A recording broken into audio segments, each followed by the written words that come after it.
হ্যাঁ, কি দেখছেন? এটাই হচ্ছে গ্রামের পরিবেশে একটা নর্মাল বিয়ে, যা একবারে অতি সাধারণ, একবারে অতি সরল মানুষদের দ্বারা পরিচালিত।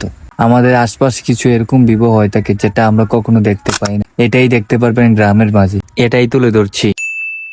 আসসালামু আলাইকুম ভাই ব্রাদার, কি অবস্থা সবার? আশা করি সবাই ভালো আছেন। আলহামদুলিল্লাহ, আমি অনেক ভালো আছি। তো আজকে ভিডিওটা আপনাদেরকে ওই জিনিসটাই তুলে ধরবো যেটা আপনারা অনেকেই দেখেন নাই। তো কত হলো এটা, আমি আমার আঞ্চলিক ভাষা পছন্দ করি তাই এই ভাষায় কথা বলি। তো আমি আর আমার স্বাস্থ্য ভাই ঘর থেকে বাড়ি এসে আইসা দেখি মসজিদের সামনে একটা অসাধারণ ভিউ। যেহেতু আল্লাহর ঘরে এমনিই সুন্দর, তারপরে আবার আজকের ওয়েদার আলহামদুলিল্লাহ অনেক সুন্দর। তো কত এটা না কত হইলো এটা। তো আমরা বললাম স্বাস্থ্য ভাইয়ের ভাই, স্বাস্থ্য ভাই মানে যার বিয়া তার ভাই। তো বললাম দিয়ে আমার স্বাস্থ্য ভাই জামাই সেজে রয়েছে, ওমা এরপর দিয়ে জামাই রেডি। ওমা এরপরে আমরা লগে লগে গাড়ি উঠে এলাম, গাড়ি উঠে সেই বুম বুম করে দাগিতেছি হুন্ডাটা দিয়া। তো এরপরে আর কি সামনে দিয়ে ওয়েদারটা ওয়াসাম লাগে। তো ক্যামেরাটা আমার হাতে রইলাম, যদি না সুন্দরই লাগি। আল্লাহ, আজকের দিনটা রৌদ্রতা ছিল, কি একটা সুন্দর পরিবেশ। তো তারপরে চলে এলাম বাইক আইসেছিল আবার নয়নপুর আইসে এনে তো চিন্তা করতেছি গলামলা হয়ে গেছে, নয়নপুর তো পানি লোন দরকার। পরে নয়নপুর এনে একটা জায়গার ভিতরে ব্রেক দিলাম, দিয়া পানিটা লয়ে ছেড়ে আমরা মনে করেন পানিটা খাইতে বয়ে নিলাম। তো আমার স্বাস্থ্য বাইরে কই প্রথম গাড়ির ভিতরে উঠাইছিলাম না, পরে আবার লইছি। যা কান্দারি ছিল তারা লইছি। তে কয় সাদিয়া যদি আমার না থাকে তাহলে আমি কোনো দানা রাখতাম না। পরে যা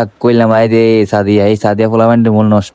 তো তারপরে মনে করেন ঠুস ঠাস করে আই বললাম আর টেনটেনাই চলে এলাম বউর বাড়ি। তো বউর বাড়িতে এই সেরে মনে করেন সুন্দর করে গাছের চিপাতে গাড়িটা ডুয়াইয়া আমরা এই গেটের সৌন্দর্যটা তুলে ধরার চেষ্টা। ওমা দি তালতো ভাই গাছের লোক ডালান দেখে দিছি। পরে তালতো ভাইয়ের লোকে মুলাকাত করলাম। ওমা ইন্দে দিয়ে আবার জামাই ঠুস ঠাস করে আই পড়ছে। আইয়ে জামাই টেনটেনাই গেটের সামনে আই দিয়ে হুটকা মুটকা দিয়ে মশলা দিলে গ্রামের একটা সিস্টেম। তো এটা বানায় তুলছি আর কি। তো অনেকে আছে অনেক সুন্দর করে গেট বানায়, অথবা লাখ লাখ টাকা দিয়ে, হাজার হাজার টাকা দিয়ে, যে যে ব্যাপারে অনেক বড় বড় ভাবে রিপ্রেজেন্ট করতে চায়। তো এটা হলো গ্রামের পরিবেশ, এই জন্য অল্প বাজেটে অনেক সুন্দরভাবে গর্জিয়াস করে তোলার চেষ্টা। তো এর লেগে এটারে কইলাম গ্রাম, বুঝিনি? আমরা গ্রামের মানুষের মাথার যে বুদ্ধিটা ঢুয়ে শহরের মানুষ এটা ঢুয়ে না। হয়তো তারা টাকা থাকতে পারে, এরপরে তো মনে করেন আমরা কোনো দেরি করলাম না, ঠুস্টার করে টেবিলে বই একটা তুরা দিলাম। তুরা কি তুরা, কোনো কথা না, কেউর কথা না, ইন্ডিয়া সিরা বিরা হিন্দে তুরা। যাক, এটা কোনো ব্যাপার না। কত হইলে এইটা খাইতে হইব, যতদিন বাঁচতে হইব ততদিন খাইতে হইব। আফসোস একটাই, খাই যত বাত মোটা হই না, এটা হইলো আফসোস।